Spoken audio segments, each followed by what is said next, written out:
आज हम लोग पढ़ने वाले हैं data link layer of OSI model, मतलब ओएसआई मॉडल का डेटा लिंक लेयर। तो इसके रिगार्डिंग जितने भी पॉइंट है आज के वीडियो में हम लोग डिस्कस करने वाले हैं। तो हमारा पहला पॉइंट है data link layer is responsible for moving frame from one hop to next hop. मतलब डेटा लिंक लेयर पे क्या होता है कि जो हमारा फ्रेम होता है, डेटा को हम लोग फ्रेम बोलते हैं डेटा लिंक लेयर पे। तो जो हमारा फ्रेम होता है वो एक होप से दूसरे होप तक ट्रेवल करता है। अब हमारा सेकंड पॉइंट है इट यूजेस फ्लो कंट्रोल। अब फ्लो कंट्रोल क्या होता है कि सेंडर रिसीवर को कितना अमाउंट ऑफ डेटा भेज सकता है उसी को हम लोग बोलते हैं फ्लो कंट्रोल। कितना डेटा भेज सकता है, जितना रिसीवर की कैपेसिटी होगी उसी को हम लोग बोलते हैं फ्लो कंट्रोल।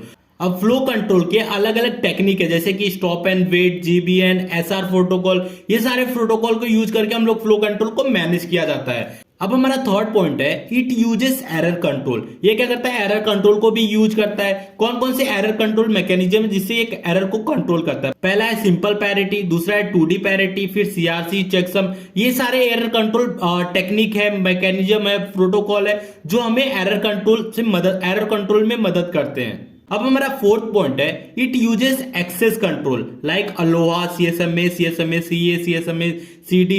ये एक्सेस कंट्रोल क्या होता है कि एक लिंक पे मल्टीपल डिवाइस एक्सेस कर सकते हैं उस लिंक को, तो उनमें कोलिजन ना हो इस चीज को कंट्रोल करने के लिए हमें एक्सेस कंट्रोल होता है। और इसके इतने टाइम है अलोहा, सीएसएमए, सीडी, ये सब चीजें हमने प्रीवियस वीडियो में डिस्कस किया हुआ है। अब हमारा फिफ्थ पॉइंट है data link layer add header and trailer of datagram received by the network layer and resulting packet is called frame. अब इसको देखते हैं हम लोग, जैसे कि ये देखिए हमारा जो डेटा है मैसेज डेटा है एप्लीकेशन लेयर पे, उसको हम लोग मैसेज बोलते हैं। जब ये मैसेज ट्रांसपोर्ट लेयर पे आता है तो इसको H1 हेडर अटैच करते हैं और पूरी को हम लोग क्या बोलते हैं, सेगमेंट। जब ये सेगमेंट नेटवर्क लेयर पे आता है तो हम लोग क्या करते हैं, H2 हेडर अटैच करते हैं और पूरे को मिला के क्या बोलते हैं, डेटाग्राम।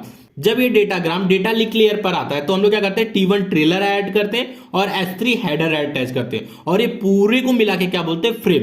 तो यही ये पॉइंट बोल रहा है, data link layer header and trailer of datagram received by the network layer and resulting packet is called frame. और पूरे पैकेट को हम लोग क्या बोलते हैं, फ्रेम बोलते हैं। अब हमारा सिक्स पॉइंट है header of frame contain physical address, MAC address of both sender and receiver. अब जो फ्रेम के हेडर के अंदर क्या होते हैं, फिजिकल एड्रेस होते हैं, मैक एड्रेस होता है, किसके, सेंडर और रिसीवर के दोनों के। तो मैक एड्रेस से हम लोग क्या करते हैं, किसी भी फिजिकल डिवाइस को आइडेंटिफाई करना है तो उसके मैक एड्रेस से ही उसको आइडेंटिफाई करते हैं। और ये MAC address data link layer के जो फ्रेम है उस फ्रेम के हेडर के अंदर रहेगा, रिसीवर और सेंडर दोनों का।